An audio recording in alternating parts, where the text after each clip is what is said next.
Une petite ville perdue au milieu des plaines, balayée l'hiver par un vent glacial venu du nord. À première vue, c'est une bourgade comme tant d'autres, dans cette Amérique rurale d'après-guerre. Une communauté soudée, où tout le monde se connaît, où les portes restent souvent ouvertes, où les dimanches se passent à l'église et les soirées autour de la radio. Mais derrière cette apparente tranquillité, l'hiver 1959 va révéler quelque chose que personne n'aurait pu imaginer. Une horreur venue des profondeurs de l'âme humaine, cachée derrière le visage banal d'un homme que tout le monde pensait inoffensif, Edward Theodore Gein. Ed Gein, né le 27 août 1906 à La Crosse, dans le Wisconsin. Son enfance se déroule dans un climat d'une sévérité presque biblique. Son père, George Gein, est un homme violent, alcoolique, incapable de garder un emploi. Il erre de travail en travail, perdant peu à peu le respect de sa femme, Augusta. Une femme profondément religieuse, obsédée par le péché et la damnation. Pour elle, le monde est corrompu. Les femmes sont des instruments du diable et la sexualité une porte ouverte vers l'enfer. Dès l'enfance, Ed et son frère Henry vivent sous la coupe de cette mère autoritaire qui les isole du monde extérieur. Elle les emmène rarement en ville, leur interdit de fréquenter d'autres enfants et les soumet à des lectures de la Bible où elle s'attarde sur les passages les plus sombres, la mort, la punition divine, le jugement dernier. Chaque soir, Augusta prêche à ses fils les dangers de la tentation, leur expliquant que le monde est rempli de femmes impures, que la chair est une faiblesse et que le salut ne viendra que dans la soumission à Dieu. Mais derrière cette façade de vertu, il y a quelque chose de déformé, une emprise psychologique totale, un contrôle suffocant.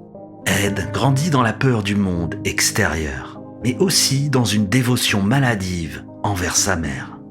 En 1914, la famille s'installe à Plainfield, une petite ville agricole d'à peine 700 habitants. Ils achètent une ferme isolée à la lisière d'un marécage, loin de tout voisinage. Là, Augusta impose son royaume. Elle y fait régner une morale stricte. Pas d'alcool, pas de musique, pas de femmes, seulement le travail, la prière et la lecture de la Bible. Les journées s'écoulent dans le silence, rythmées par les saisons et les sermons maternels. Ed est un enfant timide, introverti, souvent moqué à l'école. Il a un regard fuyant, un sourire maladroit et parle peu. Ses camarades le trouvent étrange. Parfois, il rit sans raison. Parfois, il murmure seul, les yeux fixés sur un point invisible.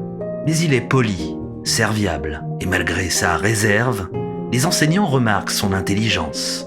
Il sait lire, écrire et montre une fascination particulière pour l'anatomie humaine. À la maison, l'atmosphère est plus lourde. George, le père, sombre dans l'alcool. Les disputes éclatent régulièrement. Ed et Henry, encore adolescents, regardent leur mère dominer tout, réduire leur père à néant et diriger la maison d'une main de fer. Ed, lui, ne la contredit jamais. Il l'admire, il la vénère. Elle est son modèle, sa référence morale, sa seule amie. Mais Henry, son frère aîné, commence à se détacher. Il voit la folie dans les yeux de sa mère, la peur qu'elle installe, l'isolement qu'elle impose. Il tente d'ouvrir les yeux de son cadet, mais Ed ne veut rien entendre. Pour lui, Augusta est sainte. Critiquer sa mère, c'est blasphémer.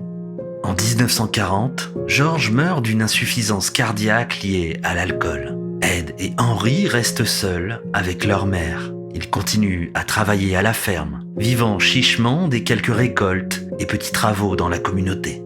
Ed devient bricoleur, tueur de bétail, parfois gardien d'enfants. Tout le monde à Plainfield le connaît. Il est étrange, certes, mais discret et poli. Personne ne se méfie de lui. Mais le 16 mai 1944, un événement tragique change tout. Un incendie éclate dans les champs autour de la ferme. Les deux frères s'activent pour le contenir. Mais quand les secours arrivent, Henry est retrouvé mort. Son corps gît face contre terre, sans brûlure apparente. On parle d'une crise cardiaque due à la fumée. Certains trouvent la scène suspecte.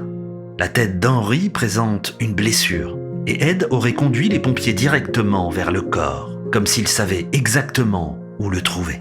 Mais aucune enquête n'est ouverte. Dans l'Amérique rurale des années 40, la parole d'un voisin respectable suffit.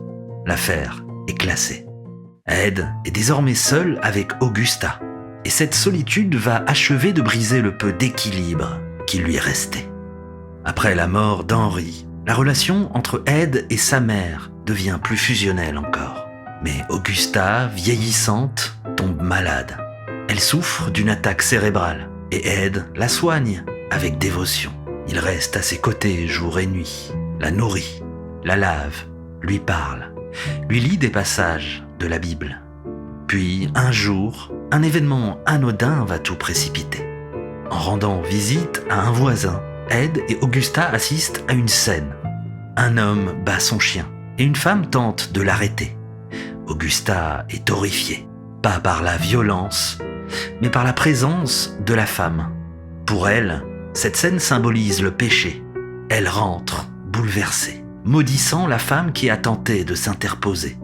Peu après, elle est victime d'une nouvelle attaque. Ed la retrouve étendue au sol. Elle meurt peu après dans ses bras. C'était en décembre 1945. La disparition d'Augusta plonge Ed dans un vide total. Son monde s'effondre. La seule personne qu'il aimait, qu'il admirait, qu'il craignait, vient de disparaître. La maison devient silencieuse, glaciale. Il ferme sa chambre à double tour, ainsi que celle de sa mère. Il conserve les objets intacts, les lits, les rideaux, les vêtements. Tout reste comme avant. Le reste de la maison, en revanche, se couvre de poussière, de détritus, de journaux. Ed commence à dériver. Il lit des magazines morbides, des revues médicales, des histoires de crimes et de châtiments. Il s'intéresse aux articles sur les dissections, les expériences anatomiques et les récits d'exhumation. Peu à peu, l'esprit de Gein s'enfonce dans une forme d'obsession nécrophile et religieuse. Il fréquente rarement les habitants du village. Parfois, il rend service, répare des objets, travaille à la décharge locale. On le trouve étrange, mais toujours poli, presque enfantin. On se moque un peu de lui, sans méchanceté. On l'invite parfois à dîner par pitié. Personne n'imagine qu'il passe ses nuits dans les cimetières. Dans le silence de la ferme, Ed développe un rituel. Il se rend la nuit dans les cimetières de Plainfield et des villages alentours. Il déterre les corps de femmes récemment enterrées, souvent d'un âge proche de celui qu'avait sa mère à sa mort. Il les ramène chez lui, les découpe, les manipule, les conserve. Il prétendra plus tard qu'il ne faisait que des visites, qu'il tombait dans une sorte de transe, qu'il ne se souvenait pas toujours de ce qu'il avait fait. Dans sa tête, Augusta est toujours là. Il dit entendre sa voix, sentir sa présence dans la maison. Il veut la ramener, il veut la recréer. Il lit des livres sur les rites vaudous, les pratiques anciennes, la taxidermie humaine. Il commence à assembler des morceaux de peau, à coudre, à transformer. Son objectif, recréer le corps de sa mère, ou devenir elle.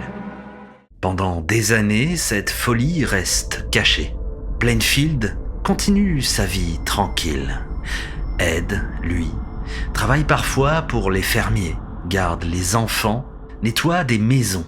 Il se rend régulièrement à la quincaillerie du village, tenue par Bernice Warden, une femme respectée, âgée d'une 50aine d'années. Elle le trouve un peu étrange, mais inoffensif. Ed lui parle souvent, lui demande des conseils et plaisante timidement. Puis vient le 16 novembre 1957. Ce matin-là, la neige tombe doucement sur Plainfield. Les habitants remarquent que la quincaillerie de Bernice Warden reste fermée, alors que son pick-up est toujours garé devant. Son fils, Frank, entre dans la boutique. Le comptoir est vide. Derrière, des traces sombres sur le sol. La caisse est ouverte et Bernice a disparu. Frank se souvient qu'Ed Gein était passé la veille, demandant à sa mère si elle vendait de l'antigel. Il retrouve dans le carnet de vente une note écrite de la main de Bernice. Antigel Ed Gein. La police se rend immédiatement à la ferme. Ce qu'il découvre là dépasse tout ce qu'un esprit humain peut concevoir. Dans cette maison figée dans le temps, les murs sont recouverts de journaux jaunis, d'objets rouillés, de restes d'animaux et d'autres choses. Il trouve le corps de Bernice Worden suspendu dans une remise. Et dans la maison, il découvre des objets impossibles à décrire sans malaise. Des crânes transformés en bols, des masques faits de peaux humaines, des ceintures, des gants, des abat-jours, tous fabriqués à partir de restes humains. La scène est si inimaginable que les policiers sortent en silence, incapables de parler. Plainfield, cette ville tranquille vient de basculer dans l'horreur. Quand on interroge Ed Gein, il ne résiste pas. Il parle calmement, sans émotion, avec cette même voix douce qui surprend toujours ceux qui l'écoutent. Il explique avoir volé les corps dans les cimetières, parfois après les enterrements. Il avoue avoir pris Bernice, mais nie toute violence préméditée. Pour lui, tout cela n'était qu'une sorte d'expérience, un moyen de ramener sa mère.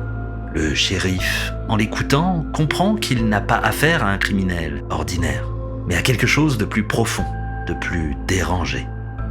Un homme brisé, déformé par une enfance d'emprise religieuse, par la solitude, la culpabilité et le deuil. Quand la nouvelle se répand, l'Amérique entière se fige. Les journalistes affluent à Plainfield, les curieux se rassemblent et la ferme devient le centre d'un cauchemar national. On parle d'Ed Gein comme du boucher de Plainfield, du monstre du Wisconsin. Mais ceux qui l'ont connu n'en reviennent pas. Tous le décrivent comme un homme timide, un peu étrange, mais poli, serviable, jamais menaçant. Le contraste entre l'homme et ses actes fascine autant qu'il terrifie. Ed Gein devient malgré lui une icône de l'horreur moderne, le prototype du tueur rural solitaire, obsédé par sa mère et enfermé dans son propre monde. Ce sera la fin de son histoire libre et le début de sa légende. Son nom, bientôt, inspirera les plus grands récits de l'horreur américaine. Norman Bates dans Psychose, Leatherface dans Massacre à la tronçonneuse, Buffalo Bill dans Le silence des agneaux. Mais à Plainfield, au cœur de cette Amérique des champs et des fermes, il n'y avait pas de cinéma. Juste une maison isolée, une mère morte depuis longtemps, et un homme qui n'a jamais réussi à quitter son ombre. La nouvelle fait le tour du pays en quelques heures. Plainfield, ce petit point perdu sur la carte du Wisconsin, devient le centre du monde. Des journalistes venus de Chicago, de New York, et même de l'étranger affluent dans cette bourgade ordinaire si paisible. Les habitants sidérés n'osent plus sortir de chez eux. Les reporters s'amassent devant la ferme Gein. Les photographes grimpent sur les clôtures, espérant apercevoir un fragment de ce lieu maudit. Mais la police veille. La scène est trop insoutenable.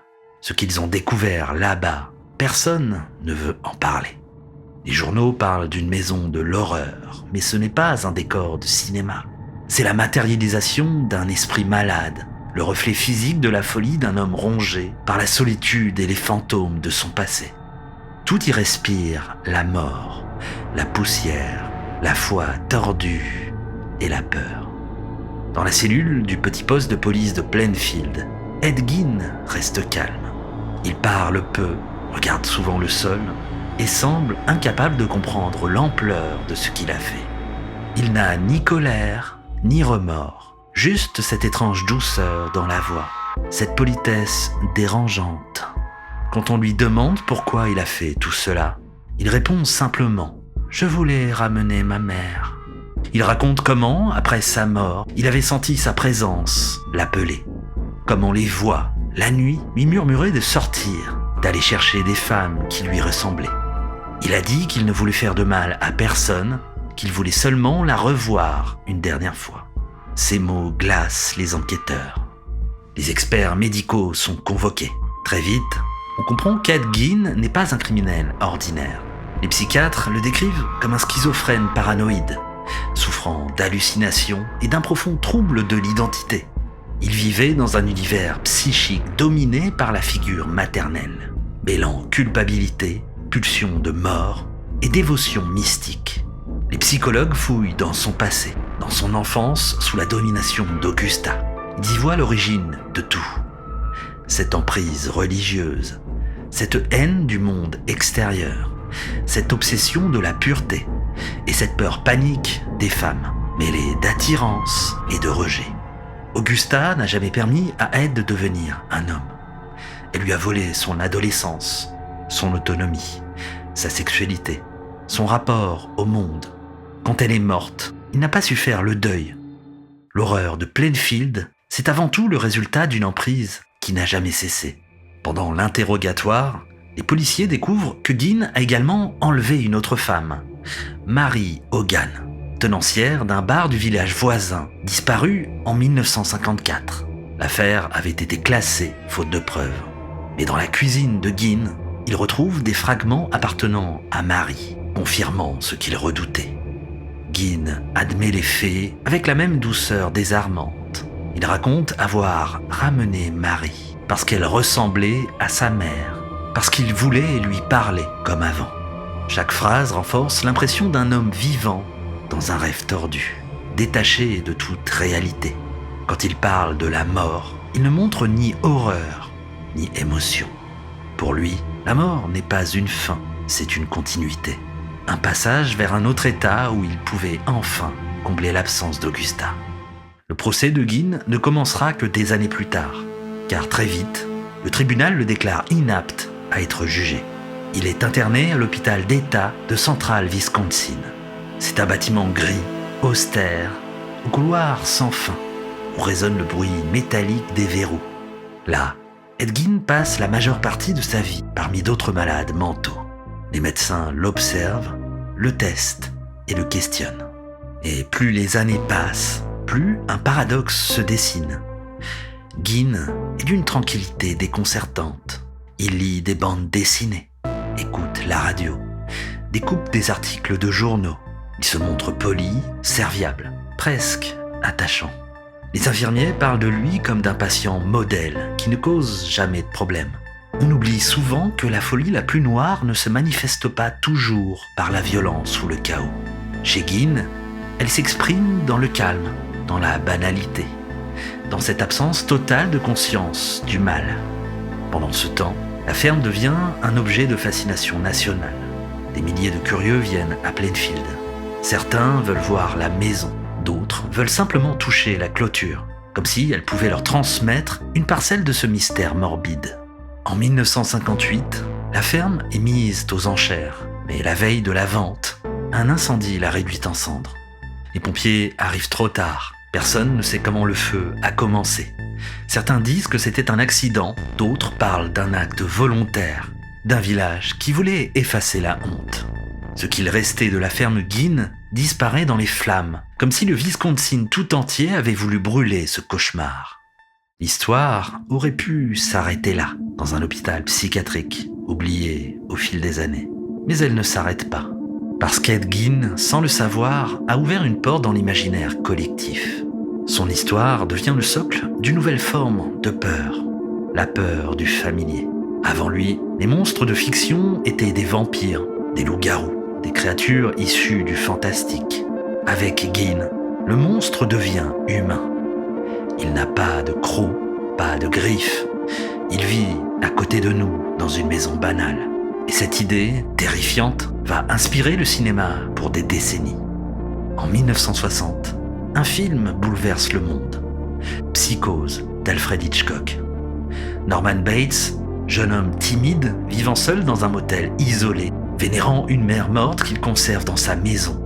Tout dans ce personnage est directement inspiré d'Ed Gein.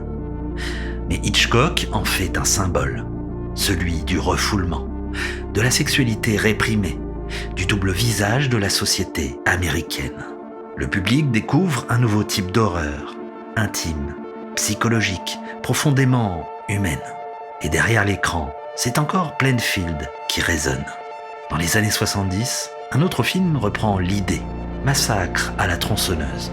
Le réalisateur Tobe Hooper s'inspire librement des faits de Guin, en amplifiant la violence, la décadence rurale, la folie collective. Leatherface, le tueur masqué portant un visage de peau humaine, découle directement des créations macabres de la ferme Guin. Mais là encore, au-delà du sang, de la métaphore qui frappe, la décomposition du rêve américain, l'envers du Midwest, la monstruosité née du puritanisme. Puis, en 1991, Jonathan Demme sort Le silence des agneaux. Buffalo Bill, personnage secondaire, reprend les obsessions de Guin, la couture, la transformation du corps, la quête d'identité dans la peau. Chaque œuvre, à sa manière, réinvente Guin. Et à travers ses films, l'horreur devient un miroir social. L'Amérique regarde son propre refoulé. Dans son hôpital, Ed Gein n'en saura jamais rien. Il ne se rend pas compte de l'impact de son histoire. Il vieillit paisiblement, entouré de médecins, parfois visités par des journalistes qui cherchent à comprendre. Mais Gein reste insaisissable. Certains le décrivent comme aimable et candide, d'autres comme profondément manipulateur. Lors d'une interview tardive, un psychiatre dira de lui « Gein n'était pas fou au sens où on l'entend. Il vivait dans un monde parallèle, construit pour survivre à la perte de sa mère. Tout ce qu'il a fait, aussi atroce soit-il, vient de là, d'un amour absolu, déformé, devenu monstrueux. » Cette phrase résume peut-être tout le drame.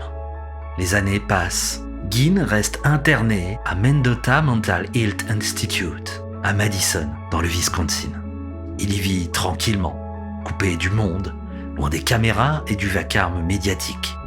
Certains patients l'appellent Eddie, d'autres le vieux. Il jardine, lit des magazines, découple des articles de presse. Il ne parle plus de sa mère. Le temps semble s'être arrêté pour lui. Les médecins notent qu'il ne montre plus de signes d'agressivité ni de délire manifeste. Et il est calme, presque effacé.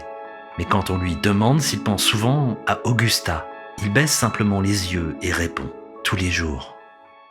Le 26 juillet 1984, Ed Gein meurt d'un cancer du poumon à l'âge de 77 ans.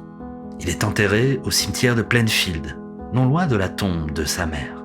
Pendant un temps, sa pierre tombale devient un lieu de pèlerinage. Des curieux viennent y déposer des fleurs, des canettes de bière, parfois des objets morbides, jusqu'à ce qu'un jour la pierre soit volée. Elle sera retrouvée des années plus tard, en 2001, en dehors de l'État. Depuis, la tombe de Gein est anonyme, perdue parmi les autres, sans marque ni épitaphe. Aujourd'hui encore, le nom d'Ed Gein hante la culture populaire. Il n'a pas fait autant de victimes que d'autres tueurs plus célèbres, mais il a marqué l'imaginaire d'une manière unique, parce qu'il ne représente pas seulement la folie, mais la déformation du lien humain le plus intime, celui entre une mère et son fils. Dans son isolement, dans son obsession de la pureté de la chair, Gein incarne le revers de l'Amérique puritaine. Son histoire parle d'un pays rural, où la religion devient prison, où la solitude dévore l'esprit, où l'amour peut se transformer en enfer. Plainfield, aujourd'hui, ne veut plus en entendre parler. La ville a tenté d'effacer toute trace, de tourner la page. La route qui mène à l'emplacement de la ferme est déserte. Les champs ont repoussé, la nature a recouvert les cicatrices. Mais parfois, en hiver, quand le vent souffle sur les plaines du Wisconsin, on raconte qu'on peut encore voir une lueur au loin, comme une lampe vacillante dans une maison qui n'existe plus. Une lumière qui semble dire que certaines histoires ne meurent jamais, qu'elles continuent de hanter les lieux, les mémoires et les cauchemars, et que sous la neige tranquille du Midwest, il reste toujours quelque chose d'invisible, tapi dans le silence.